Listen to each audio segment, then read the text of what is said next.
She never knew what her mother looked like. Never saw her own reflection. They said she was blind from birth.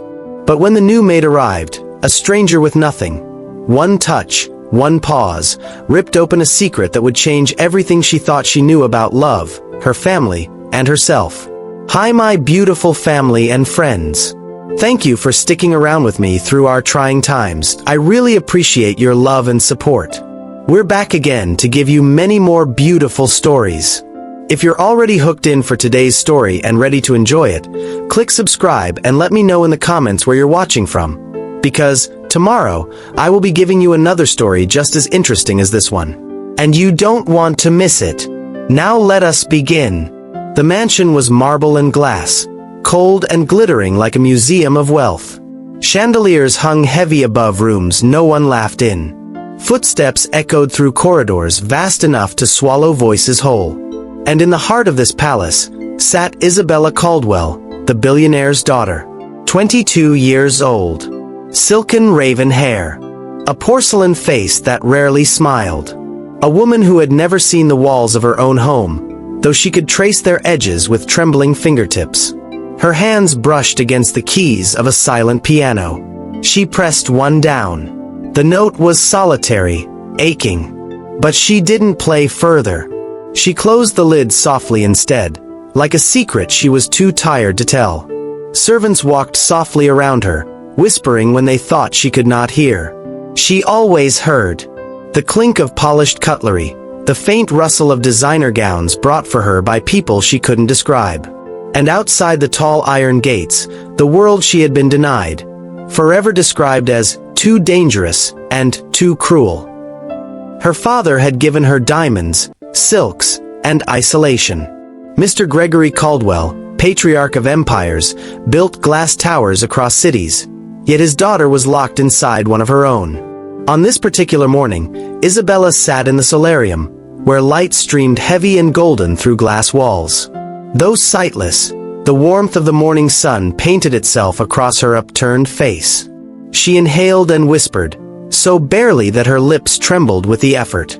If only I could see it, just once. It wasn't anger in her tone. It was weariness.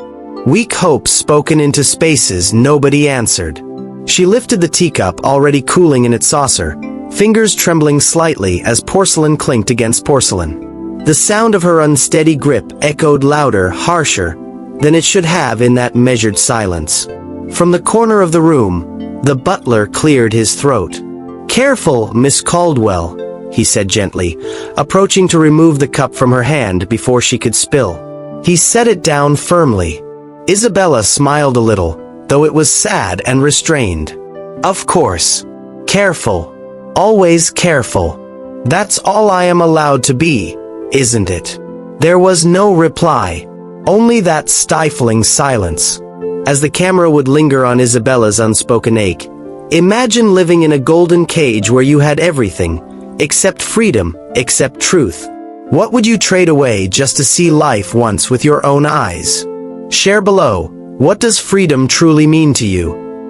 Across the city of New York, but in a world entirely different, Lila Moreno shoved her worn sneakers against cracked pavement as she hurried down a street of smells. Fried oil, gasoline, rain-soaked newspapers stacked by alleys. She clutched a small leather handbag, its strap fraying. Inside it, her resume, wrapped in hope and desperation. Her rent was already due. Her mother's hospital bill crumpled inside like a verdict waiting to crush her. She wiped her brow with her sleeve and muttered, "Today they'll choose me. They have to. I can't keep going home empty." People overlooked her in the crowd.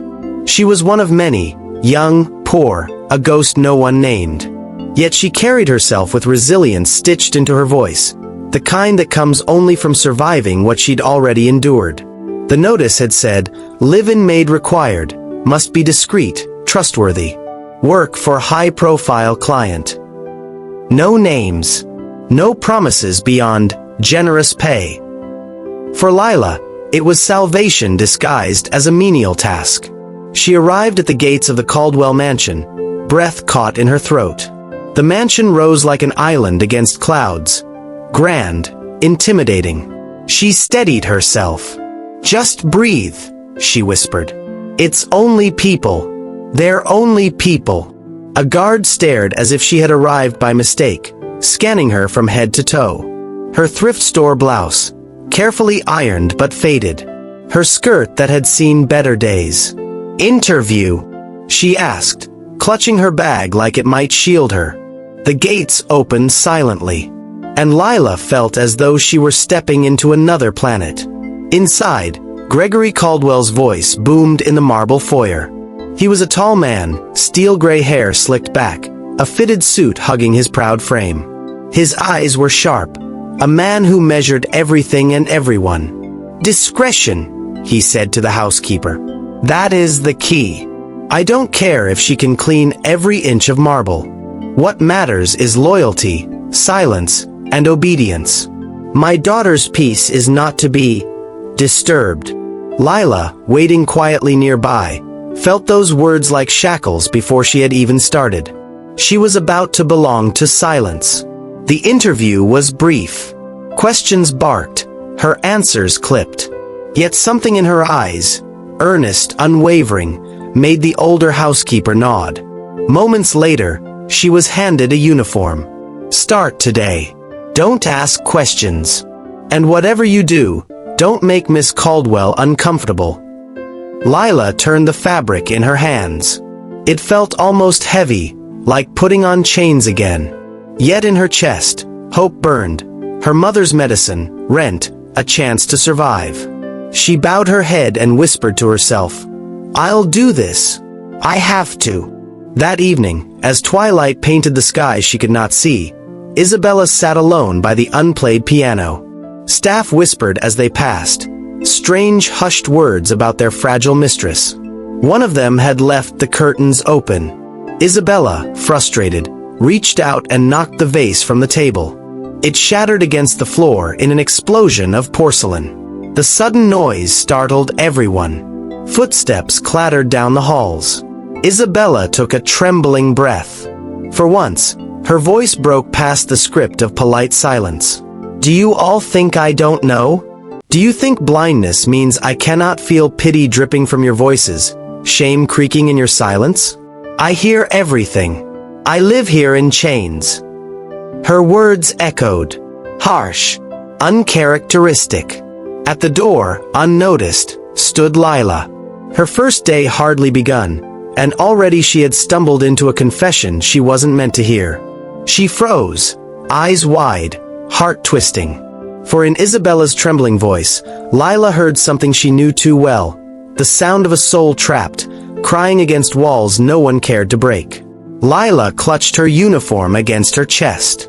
"Maybe," she whispered only to herself, "maybe I wasn't brought here to clean marble. Maybe I was brought here for her." Isabella is still in the dark, literally and figuratively. Lila stands at the threshold of a truth she doesn't understand yet. The collision of their lives has begun, though neither realizes how profoundly it will change them both. Isabella's blindness shows cracks that Lila notices. The tension between rich isolation and poor resilience tightens like a violin string, ready to snap. The next morning bloomed too bright for Lila, though she hadn't dared to sleep much in her small staff quarters. She'd spent the night turning over Isabella's outburst in her mind, those words like tiny splinters lodged under her ribs. "I live here in chains." She couldn't shake it. All her life, Lila had been chained to poverty, debts, her mother's illness. But chains in a marble palace? How could two such different lives sound so heartbreakingly the same? When the head housekeeper motioned her into the solarium that morning, Lila's heart pounded. "This is Miss Caldwell. You'll be assisting her from time to time. Speak only when spoken to." And then the housekeeper withdrew. For the first time, Lila stood alone with Isabella, the billionaire's blind daughter. Isabella sat by the window, her face angled toward the sunlight. Her eyes, pale gray and unseeing, glistened faintly. Her posture was upright, elegant, but her fingers fiddled nervously with the hem of her silk blouse. She didn't speak at first. Silence filled the vast glass room. Lila could hear her own pulse drumming in her ears. Finally, Isabella's head tilted slightly. "You're new." Her voice was poised, but underneath was something trembling. "Yes, miss," Lila answered softly. "What's your name?" "Lila Moreno." There was a pause. Isabella's lips quirked faintly, like she was testing the shape of it in her mind. "Moreno. Spanish origin." "Yes. My father was Cuban." Another long pause. Isabella turned her head toward her, though her unseeing eyes didn't settle precisely. And still, the movement, the almost perfect aiming, hit Lila with a jolt. How did she do that so exactly? Isabella reached her hand toward the tea set on the low table beside her. She grasped the teapot's handle, but just before her hand tipped it, she stopped abruptly mid-motion. She adjusted, correcting herself as though she saw exactly how much the spout was about to spill. It stunned Lila. This wasn't a clumsy grasp. This was precision. "Sugar, please," Isabella commanded softly. Lila, fumbling, reached for the sugar bowl.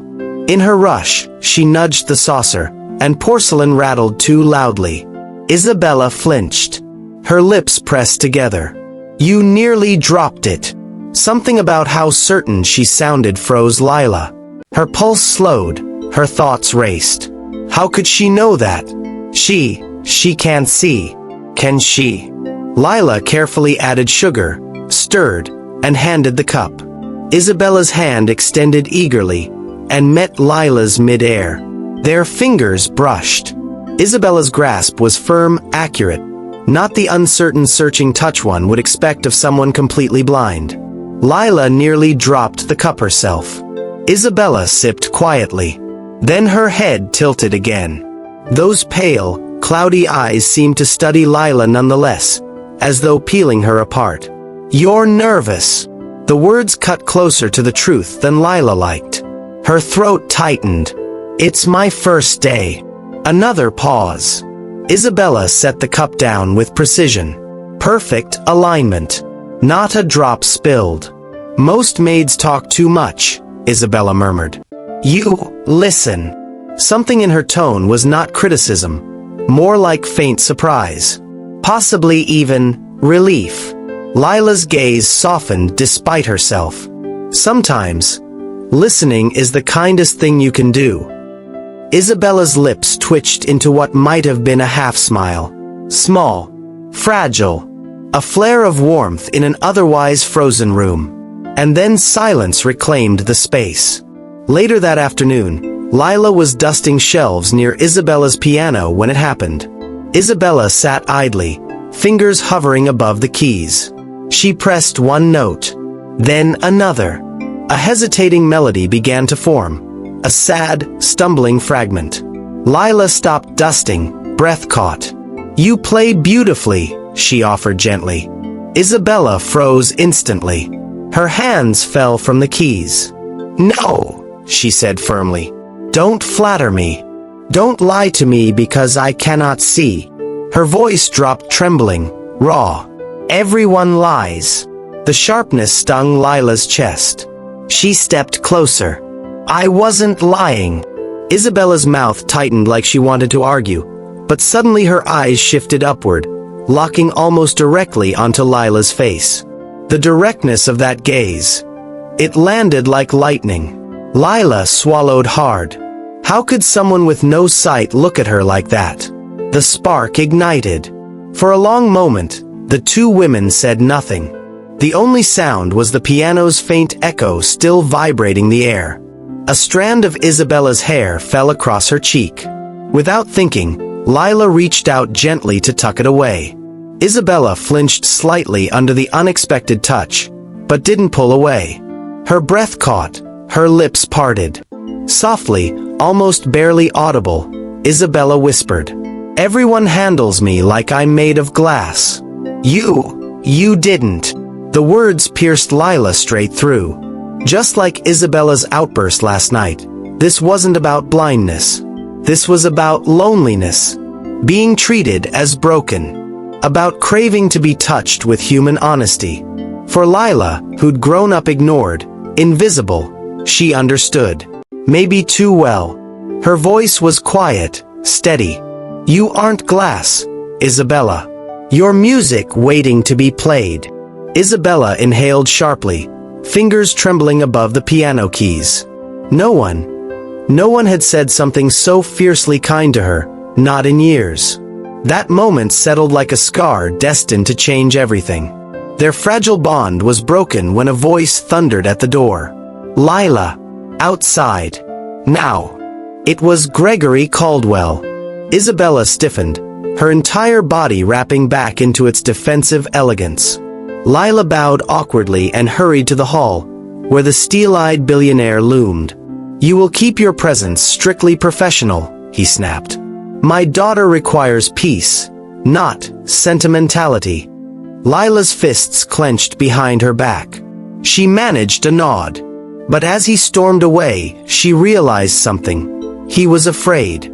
Afraid of something Isabella might learn. And in that instant, Lila's resolve tightened like armor. She wasn't just here to clean marble anymore. Something about Isabella's blindness didn't add up, and she was going to uncover it, even if it cost her everything. Sometimes the deepest prisons aren't the walls around us. They're the lies told to keep us silent. What do you think Gregory is hiding? And why do you believe he wants Isabella to remain in the dark? Comment your theories. For days after their first fragile bond, Isabella withdrew. When Lila entered rooms, Isabella turned her face toward the window, shoulders rigid, words clipped and polite. Like a door slamming shut in her own quiet way. Lila tried to ignore the sting. She polished marble, dusted portraits, arranged flowers.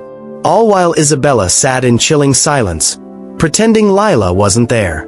Once, when Lila offered, "Would you like to play today? I could turn pages for you." Isabella rose abruptly and walked out barefoot, the soft pad of her steps echoing against cold marble. The sting was sharp. But beneath the rejection, Lila recognized it. Fear. One late evening, Gregory Caldwell summoned Lila to his office. The air reeked faintly of cigars. Floor-to-ceiling bookshelves loomed, but his gaze alone was suffocating. "You're here to clean, Miss Moreno." His voice was thunder-controlled. "Not to speak too much to my daughter. Friendship is not part of your employment." Lila's fingers curled around the rag she held. She wanted to bite back, to say Isabella wasn't fragile porcelain.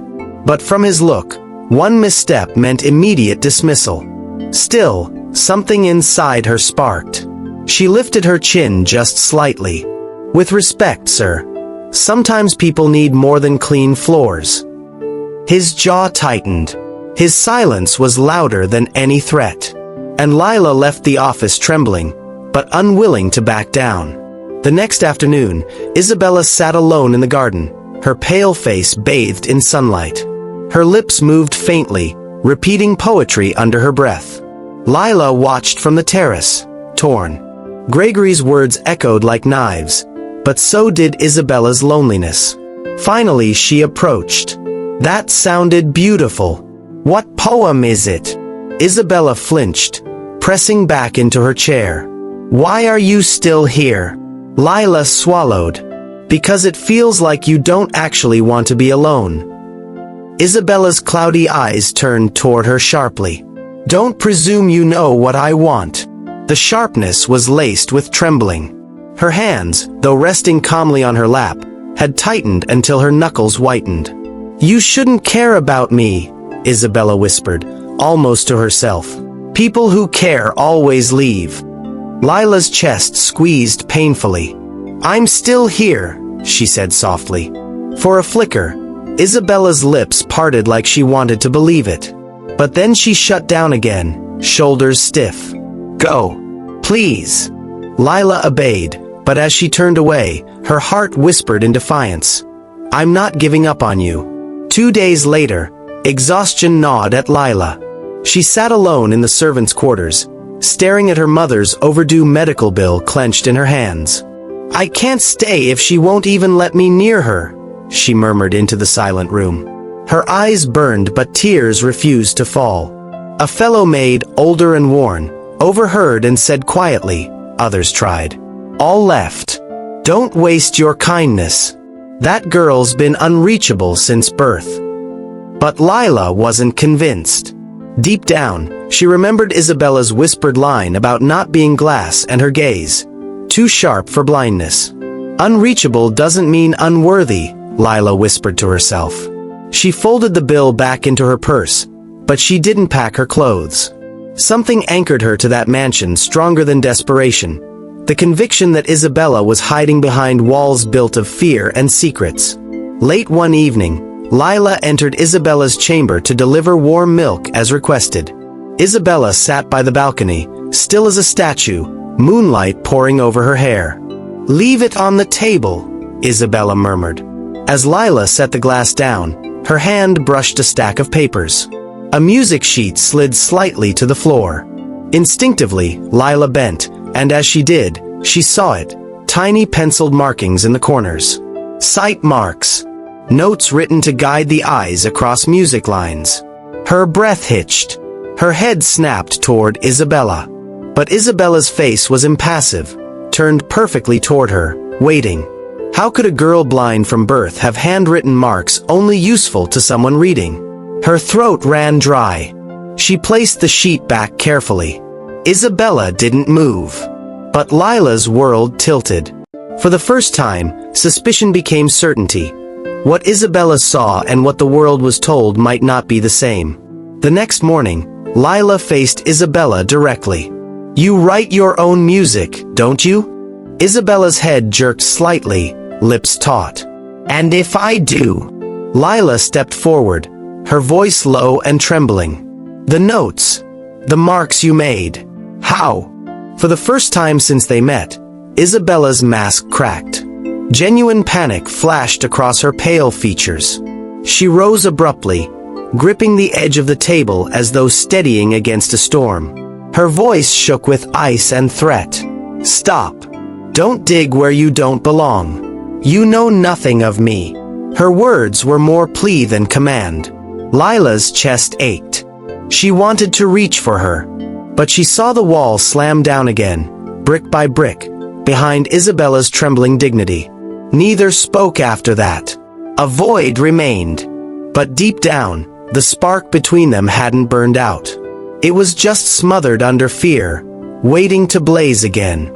Have you ever turned someone away, not because you didn't need them, but because you were too afraid to believe they might stay? Share an experience where your own fear built walls around your heart. It happened on a rain-slicked Thursday.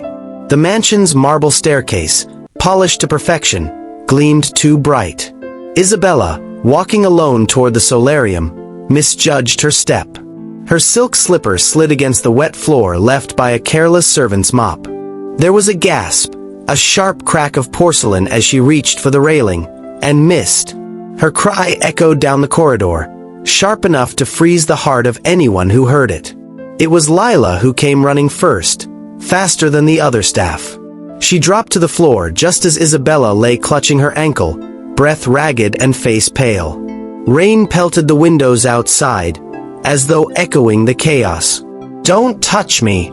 Isabella panicked, trying to pull back. Lila ignored her protest. Her voice was steady, strong. You're hurt. I'm not leaving you like this. Hands firm but gentle, Lila examined the swelling ankle. Isabella gasped in pain but did not pull away again. You'll need support, Lila whispered. Come on, lean on me. And for the first time, Isabella, fragile, proud Isabella, had no choice but to lean her weight fully onto Lila. Their closeness was unavoidable. Every breath, every tremor passed between them as Lila half carried her to her room. That contact lingered like fire under skin for them both. Gregory Caldwell arrived minutes later, thunder in his stride. How did this happen? Who let her walk unattended? His glare landed on Lila like a physical blow. Before Lila could answer, Isabella surprised them both. She helped me, Isabella said firmly. Her tone held finality, steel beneath it. For once, Gregory could not argue with his daughter's choice. He ordered the doctor, but when he left the room his eyes flickered with suspicion toward Lila. A storm was gathering in him, one that would burst soon enough. From that moment, Isabella could not walk without assistance. And the one person in the household closest, most available, and most persistent, was Lila. Days passed. Bound to crutches, Isabella found herself relying on Lila for everything. Morning walks to the solarium, meals carried carefully to her seat, evenings spent by the piano. At first Isabella resisted, jaw tight, voice clipped. "I can do it myself. You'll make me weak. I don't need charity." But her silence cracked in small ways. One afternoon, Lila held a cup of tea steady for her trembling hands. Isabella finally sighed, almost defeated. "You don't make me feel pitied," she admitted, voice barely louder than the rain outside. Lila blinked, stunned. "Then what do I make you feel?" For a long moment, Isabella did not answer. Her pale eyes just faced her, searching, weighing, trembling with something unspoken. Proximity became intimacy in increments. Lila began humming softly as she worked. At first Isabella mocked lightly. "You sing off-key." But days later she asked, "Sing louder, it keeps the silence away." They shared meals in awkward companionship that shifted toward comfort. Isabella teased Lila once for spilling soup. Lila laughed with genuine ease, and Isabella caught herself smiling before quickly looking away, as though ashamed of the warmth bubbling in her chest. One night, Lila noticed Isabella tracing her fingers along the piano keys hesitantly, as though measuring courage. "Play for me," Lila urged softly. "I told you before, I don't." "You do. Your music isn't broken, Isabella. It's you speaking without fear." Reluctantly, Isabella began. A soft, halting melody, fragile as breath. Lila closed her eyes, letting each imperfect note fall inside her like raindrops. When Isabella finished, silence charged the air between them. Isabella whispered, "You listen as though I matter." Lila's reply was soft but certain. "You do." For the first time, Isabella didn't argue. The moment their closeness began to take root, Gregory moved to sever it. Late one evening he visited Isabella's room. His voice was low, urgent. "You mustn't grow attached to the staff. They come and go. Only family remains." "Family?" Isabella's voice trembled. She faced the floor, pale eyes downcast. "It feels more like a prison." Gregory stiffened. "You'll understand one day. I keep you safe because the world cannot." But outside, unseen in the hall, Lila stood frozen, hearing every word, her heart pounding harder with each passing revelation. She knew Gregory wasn't just overprotective. He was hiding.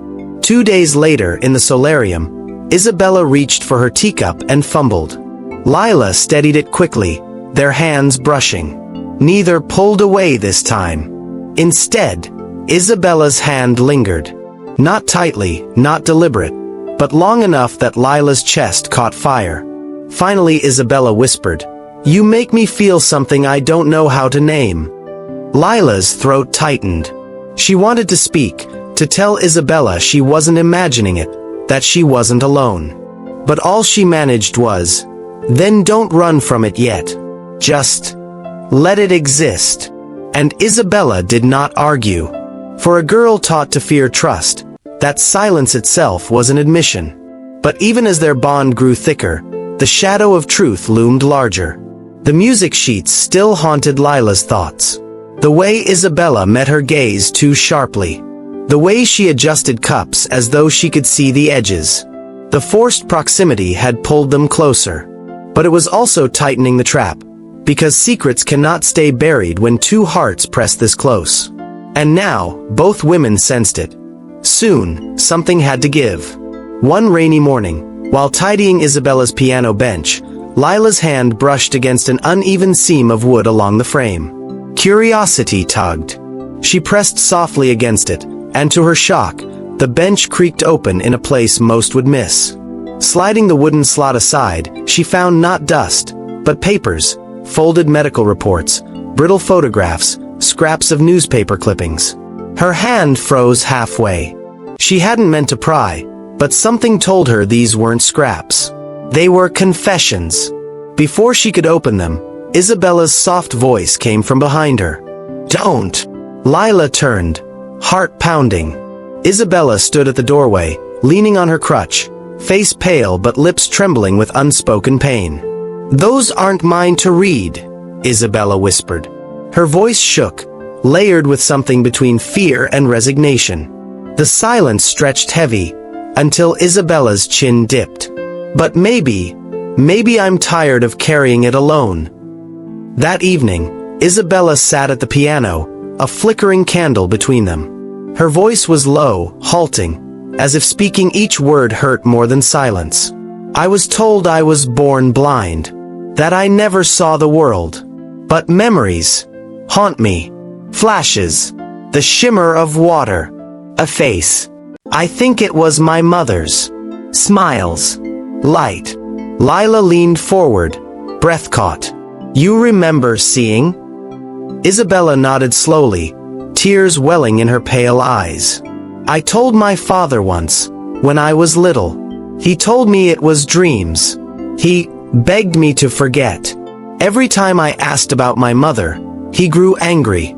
Eventually, I stopped asking." Her voice cracked, a sob slipped out like a bird escaping a cage. "I thought I was losing my mind. I thought I was imagining it all. And then, I shut it away. Pretended I was broken, because it hurt less than being told my truth was impossible." Lila's chest burned. She reached across the piano. Isabella's hand met hers desperately, gripping tight. "You're not broken," Lila whispered fiercely. "You never were." In the days following, Lila returned to the secret drawer, this time with Isabella's permission. Among the papers was a photograph, old and worn. A young woman, striking and gentle-eyed, holding a little girl no older than 4. Lila held it up. "Is this her?" Isabella traced the image with trembling fingers, pausing over the outlines. Her lips quivered. "I think so. I don't remember her fully. Father never lets me keep anything of hers." In the corner of the photograph was something odd. Isabella as a little girl, staring at the camera straight on. Not with blind eyes, but with gaze direct, vibrant, alive. Lila's throat locked. Isabella could not see it now, but she had seen once. The proof was undeniable. That night, Lila confronted Gregory in the hall. She cornered him with a photograph clutched in her hand. She wasn't always blind, was she? She remembers. "I found this. You've been lying to her." Gregory's face darkened, storm clouds cracking. His voice thundered. "You know nothing of what you're meddling in. Step away." Lila's voice rose. "She has the right to know. She has the right to everything you've stolen from her." Servants nearby froze. The confrontation was raw, dripping with danger. Gregory's eyes burned. He leaned close, his whisper sharp as knives. "If you value your position, if you value your pitiful life, you will keep this to yourself. My daughter cannot handle the truth. She is fragile, and the truth will destroy her." Lila's hands trembled, but she refused to lower her gaze. "She isn't fragile. She's stronger than you think. You're the one who's afraid." Gregory stormed off, leaving silence heavy in his wake. After the fight, Lila found Isabella by the piano, plucking slow keys, her eyes damp as though she'd been crying. "I heard shouting," Isabella whispered. "Was it about me?" Lila sat beside her, close enough their shoulders brushed. She hesitated, torn between promise and betrayal. Finally she said softly, "Yes. About the truth you deserve, Isabella." Her words landed heavy, unsteady. Isabella pressed her lips together, fighting another wave of tears. Slowly, she leaned her head against Lila's shoulder, awkward, trembling, but real. "I don't know if I want the truth," she whispered. "But I think I want You by my side when I hear it." The bond between them sealed tighter in that moment, stitched not just with pity or proximity, but with trust. Fragile but real. Lila lifted her chin, voice steady. "I won't leave until you do." That night, as Isabella finally drifted to fragile sleep, Lila sat awake in the chair beside her bed. The photograph lay hidden in her pocket. Her thoughts roared. Gregory's fury. Isabella's fragile faith. The secret gnawing at the foundations of the house. She knew that one day soon, the fragile trust between father and daughter, between Isabella and herself, would shatter when the truth burst open. But for now, in that candlelit room, peace hovered for the first time like a soft lullaby. The days after the photograph discovery felt different. Lighter somehow. Maybe because Isabella no longer had to pretend around Lila. Instead of hard silence, she began to ask small things. What color is the sky today? Does it smell like rain to you? Do you think roses sound happy when they bloom? Questions that others would dismiss, but which Lila answered as if each were sacred. The sky looks tired, like it stayed up all night painting itself gray. And yes, it smells like rain, that smell of metal and earth mixed together. And roses? They sound like whispered laughter when petals finally give in to the air. Isabella's lips curled in an unfamiliar curve, a smile. For the first time in years, the house felt less like a mausoleum and more like a place where breath could echo without fear. One evening, Lila coaxed Isabella into the kitchen when the staff was gone. Isabella sat awkwardly on a stool while Lila rummaged through cabinets. "You know," Lila teased, "I've never met someone richer who's never even cracked an egg." "I don't need to," Isabella retorted sharply, though her cheeks flushed. "You're about to." Lila placed an egg gently in Isabella's hand. "Feel it. Don't squeeze too hard unless you want scrambled all over your dress." Isabella giggled, actually giggled, as the egg wobbled in her palm. "I feel ridiculous." "You feel human," Lila corrected with a grin. Moments later, the egg rolled away, crashed to the floor, and cracked open with a dramatic splat. Isabella burst into startled laughter, her head tipping back, hand covering her face. It was the kind of laughter that didn't sound practiced or polite, but raw and beautiful. Lila stopped, stunned by the beauty of it, realizing she had never truly heard Isabella sound alive until that moment. And she swore silently, "I will fight for this laughter." Gregory was away for business one Sunday afternoon, and the mansion felt less suffocating. Lila, stealing courage, suggested a walk in the garden. Isabella hesitated. "I'll trip.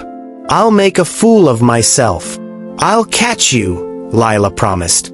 Hand in hand, they stepped along the stone paths. The spring air was sweet with jasmine, and birds shrieked overhead, scattering like living confetti. Isabella's grip on Lila's hand was iron at first. Rigid, frightened. But then, slowly, she loosened. Her steps grew tentative but free. She tilted her face toward the breeze. The smile on her lips was small, but true. Lila whispered, "You're braver than the cages around you." Isabella squeezed her hand gently. "And you're braver than the chains life gave you." That was the first time they both admitted they weren't so different after all. That night, power flickered in the mansion during a storm, and candles lit Isabella's room. Shadows danced like restless spirits across the walls. They sat together by the piano, the gentle hum of rain as their music. Isabella's voice broke the quiet. "Do you ever wish you'd been born into a different life?" Lila hesitated, then nodded. "Sometimes. But then I think, maybe the broken parts of our lives are the maps that lead us to each other." Isabella's lips parted, her breath shaky. "I don't think anyone has ever been mine. Not truly. Not like this moment feels." Their eyes, one cloudy and searching, the other warm and fierce, held each other as though they'd found steady ground at last. Lila reached out and covered Isabella's hand. The silence between them filled not with fear this time, but with something unnamed, glowing, tender. Later, Lila asked Isabella about favorite childhood memories. There was one. I think it was before. Isabella swallowed. I used to run barefoot in the orchard. I remember falling, scraping my knees, but laughing. I remember the smell of apples just before harvest. Then suddenly, nothing. My memories just go dark. And I've wondered my whole life if I imagined the light. Lila squeezed her hand. No, you didn't imagine it. You lived it. And I'll help you find it again. For a long time, Isabella was silent. Then tears slipped quietly down her cheeks. But these weren't tears of despair. They were tears of healing. The following evening, Isabella insisted on playing the piano for Lila. This time, instead of the halting, shaky melody, she poured her soul into it. Notes came alive like heartbeats, rushing, crashing, pulling at the air like waves pulling at the shore. Lila closed her eyes, letting the sound wash over her. Each note felt like an unveiled truth, like a life slowly being resurrected after years of burial. When Isabella finally stopped, her shoulders hunched with self-consciousness. It probably sounded. It sounded like home, Lila interrupted firmly. Like the first place I felt I belonged in years. Silence. Then Isabella's breath trembled. Then maybe, we've both been blind. You to your worth. Me to the fact that I could still matter to someone. For the first time, both allowed themselves to cry, side by side. And it was not weakness. It was release. But peace never lasts forever. That night, Lila stepped into the hall for water, and spotted Gregory returning home early. His dark eyes caught the faint glow of Isabella's laughter echoing from her chamber.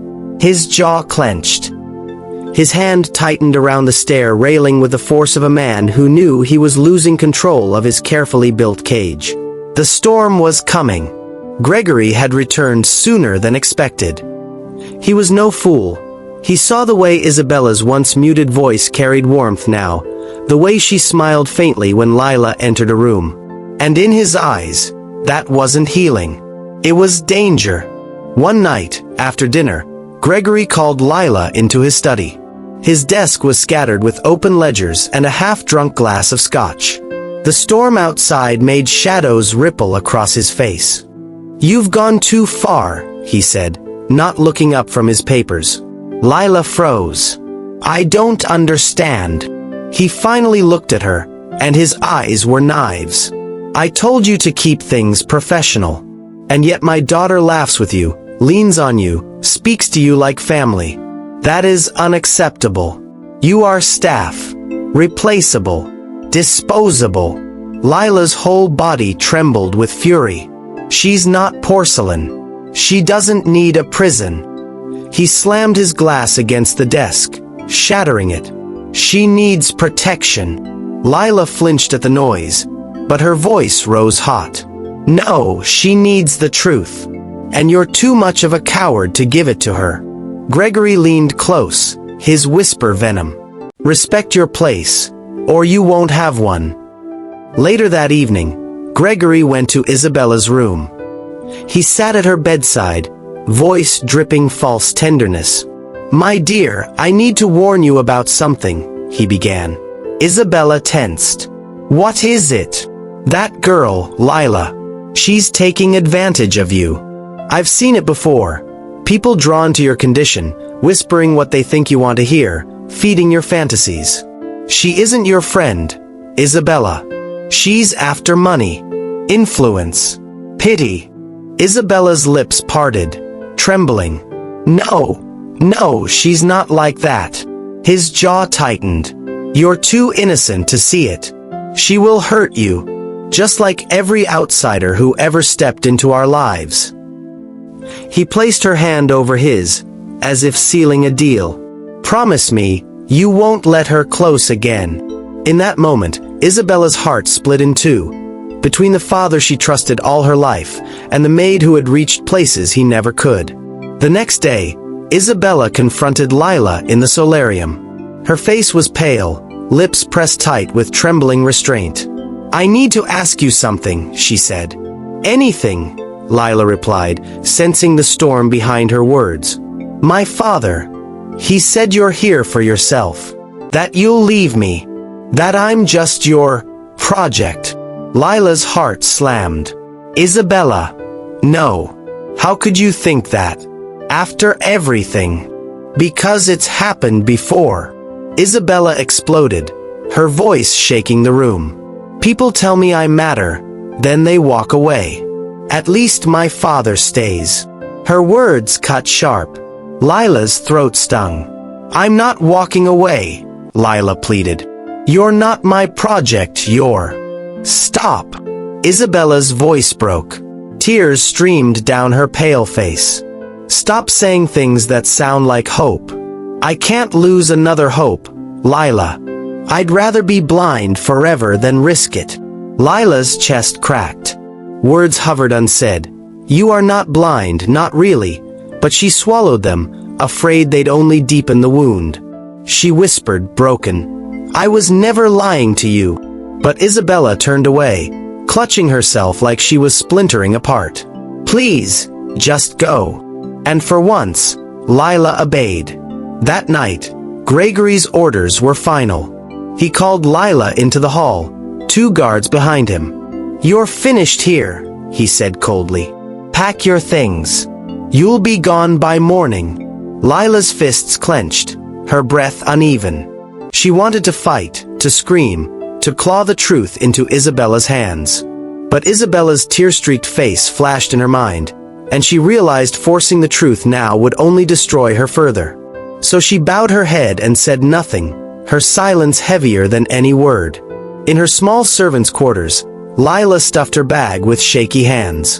Her mother's bills, her uniform, the photograph of Isabella as a child she'd promised to keep safe.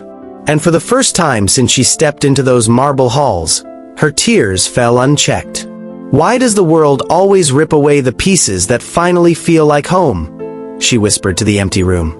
The next morning, Isabella reached blindly across her bedside table, fingers brushing empty air where she expected to find her tea.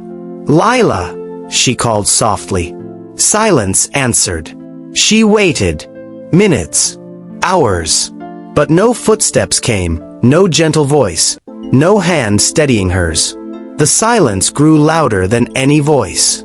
Her father's prison suddenly felt tighter, darker, suffocating.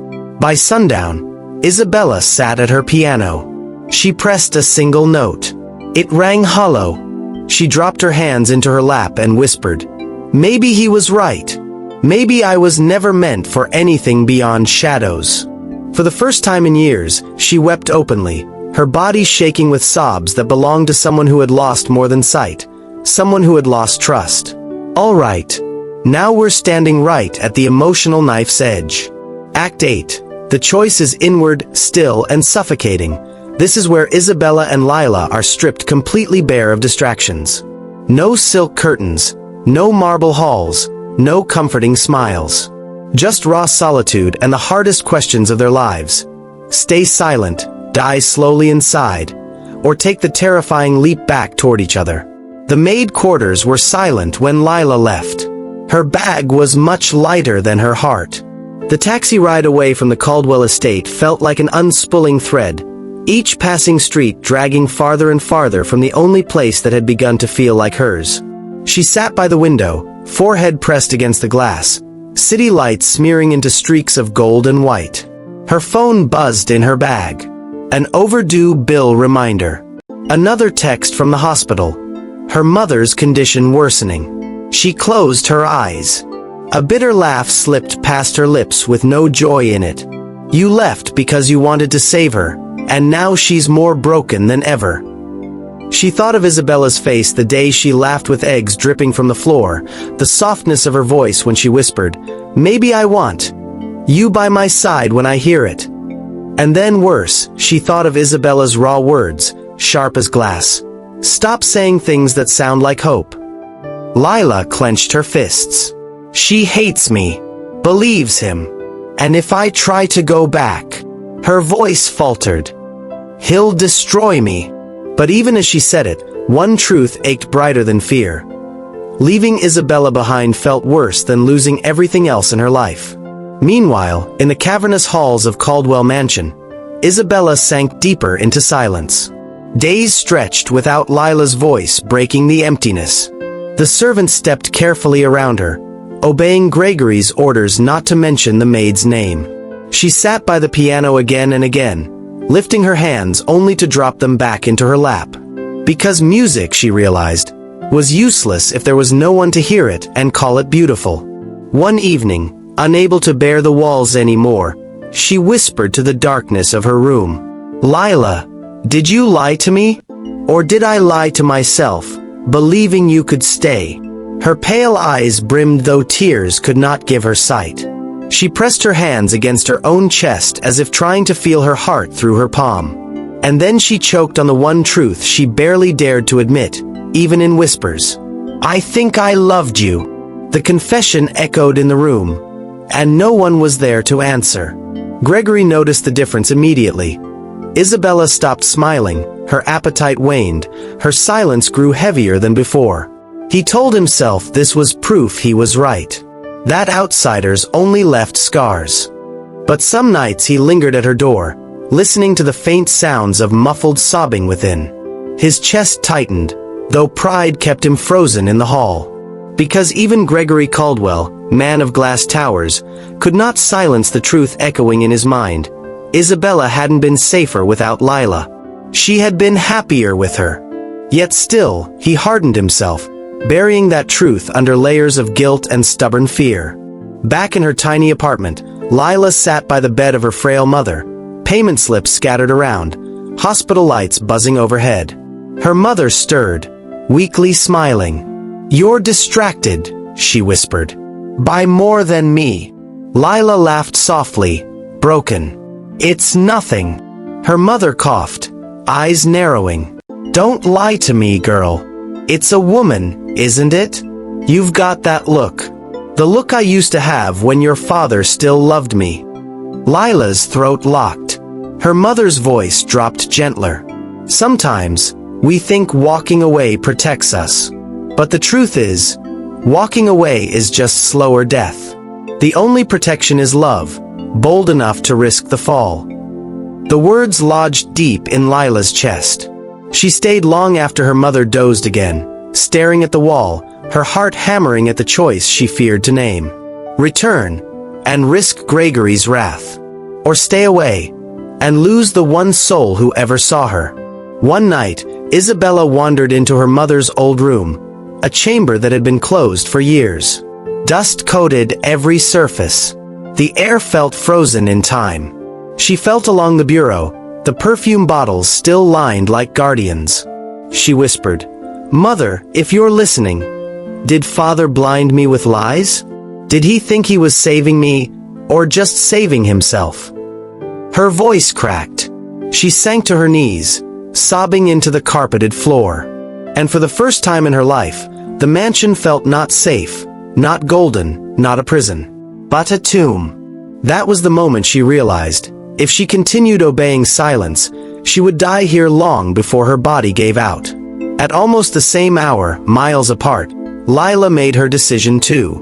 She was sitting on the apartment floor, her mother asleep, overdue bills piled like tombstones in front of her. Her hands shook as she pulled the photograph of young Isabella, eyes clear, not blind, from her pocket. She ran her thumb across the girl's face. Tears blurred her vision, and she whispered, "If I don't go back, she'll never know. She'll never see light again. I can't let him take that from her." Her heartbeat kicked fast, like drums of war. She grabbed her bag, shoving the photo inside, and stood. Fear still crawled in her chest, but love, unexpected and stubborn, had made its choice. In that same mansion, Isabella lit a candle by her piano. Her cloudy gaze fixed forward as she whispered, "Tomorrow I will demand it. The truth. Every answer. And if Father cannot give it, then maybe Lila can." At that exact hour, a taxi rumbled through the storm, carrying Lila back toward the gates she thought she'd left forever. Fate poised both of them on the edge of the same cliff, hearts bruised but breaking toward the only answer that mattered, each other. Rain lashed at the gates of Caldwell Mansion as Lila stepped out of the taxi, shivering but resolute. Fear clawed at her ribs, but she gripped the photograph like it was armor. The guard moved to block her. "Orders are clear. You're finished here." But before she could argue, a voice rang from the top of the steps. Shaky, trembling but strong. "Let her in." Isabella stood at the doorway, pale, barefoot, hair cascading like a shadow around her face. Crutch at her side, she angled her cloudy eyes forward as though she'd been waiting for this moment all her life. Lila's chest cracked open at the sight. Inside the great hall, Gregory stormed down the stairs, fury blazing. "What is she doing here? I said she was finished." But Isabella's voice cut through the thunder. "No, Father. You don't get to decide anymore." Gregory froze. Isabella, trembling, stepped closer. "You always said I was blind from birth. But I remember light. I remember Mother's face. And she, her hand reached for Lila's. She showed me proof." Gregory's eyes flicked to the photo clutched in Lila's fist, then back to Isabella's face. His chest rose and fell with the weight of 20 years of secrets. "You don't understand," he rasped. "Then make me," Isabella said, voice shaking but unrelenting. Gregory's mask collapsed. He sank into the nearest chair, shoulders heavier than ever. His voice broke as he spoke. "You were 3 years old. Your mother, she died in an accident. You saw it happen. The blood, the broken glass, her lifeless body in my arms. You screamed and screamed until you couldn't anymore. After that, you refused to open your eyes. Doctors said it was trauma-induced blindness. A way of shutting out the world too painful to look at." Isabella's lips parted, trembling. Tears spilled as her knees buckled. Lila caught her, held her like the truth itself might swallow her whole. "You told me I was never broken," Isabella whispered, her face pressed against Lila's shoulder. "But it was him. He made me believe I was." Gregory's hands shook as he gripped his knees. "I thought I was protecting you. If you lived in darkness, maybe you'd never feel that pain again. I couldn't lose you too." His sobs cracked the walls. A powerful man undone by his own misguided love. Isabella slowly stood straighter, still gripping Lila's hand. Her pale gaze lifted toward her father. "All you gave me was a prison," she said, voice low, trembling with both grief and fire. "You smothered me. You lied to me. You told me I was helpless when I wasn't. That is not love. That is fear." Gregory covered his face, unable to meet her eyes. But Isabella's voice softened, cracked, reshaping itself. "I loved you anyway. I still do. But I will not live in silence to keep your ghosts at bay." Turning, Isabella faced Lila fully now. Their hands still entwined, their silence swollen with everything they'd been too afraid to say before. Lila's voice broke the silence first, quiet but fierce. "I came back because the only thing worse than losing you was never giving you the chance to choose me." Isabella's tears spilled freely. "And I choose you, not as a maid, not as pity, but as the one soul who looked at me and didn't see darkness. Only me." Their foreheads pressed together, breaths mingling. Both trembling, both terrified, but for the first time, both free. Within days, doctors were contacted again. This time with honesty. Gregor reluctantly but tearfully funded specialists, finally allowing light back into his daughter's road. The prognosis: her blindness could be treated. Slowly, gently. A chance for her to reclaim what had been stolen by trauma. Isabella sat in the doctor's office, gripping Lila's hand, whispering, "If I see again, the first thing I want to look at is you." And Lila, tears streaming, whispered back, "I'll be here." Weeks later, in the mansion garden, spring sunlight spilled like honey. Isabella, still fragile, slowly opened her eyes after her first treatment session. The world was blurry, shapes soft, colors bleeding at the edges, yet there was light. Her lips trembled. "I can see something." Her cloudy eyes lifted, adjusting, until the first form she recognized was Lila's face, tearful and radiant, framed by sunlight. A raw laugh broke from her chest, half sob, half joy. She clutched Lila's face between her shaking hands. "It's you. You're beautiful." Lila pressed her own tears against Isabella's cheeks. "You always saw me, even before this moment." And then, finally, their lips met, not in desperation, but in gentle, trembling promise. A love unexpected, unshakable, born in darkness but destined for light. Across the garden, Gregory watched quietly, head bowed. For the first time, he didn't feel like her jailer. He felt like a father who had almost lost everything. He approached slowly and placed a hand on Isabella's shoulder. His voice cracked. "I'm sorry. For every year I stole. For every lie I told." Isabella's fingers tightened around Lila's. She turned slightly toward him, her gaze still blurred but softened. "You can make it right," she whispered. "Not by protecting me, but by letting me live." His tears fell, and for once, he let them. That evening, Isabella sat by her piano once more. But now, Lila sat beside her, not as servant, but as something infinitely greater. Gregory lingered in the doorway, silent and humbled. Isabella pressed a key. This time, the note didn't echo hollow. "I used to play alone," she said softly. "But now, every note feels like it belongs to someone. To you. To him. To me." Lila smiled gently. "Then play us into the future." As Isabella's melody filled the room, fragile but blooming, the mansion no longer felt cold. It felt alive. The golden cage had opened, and love, unexpected and defiant, had finally taken flight. Sometimes the deepest prisons are built not of walls, but of fear and silence. And sometimes it only takes one person brave enough to say, "I see you," to shatter years of darkness. What do you think? Was Gregory's overprotection ever love, or was it only fear? And can you forgive someone who thought they were saving you, but only ended up breaking you? Share your truth in the comments. Thank you for watching this story to the end. If you enjoyed this story, you will surely love the next one. It's as crazier and more intriguing as you can ever imagine. So do check it out. Click on the image showing on your screen right now to watch the next one.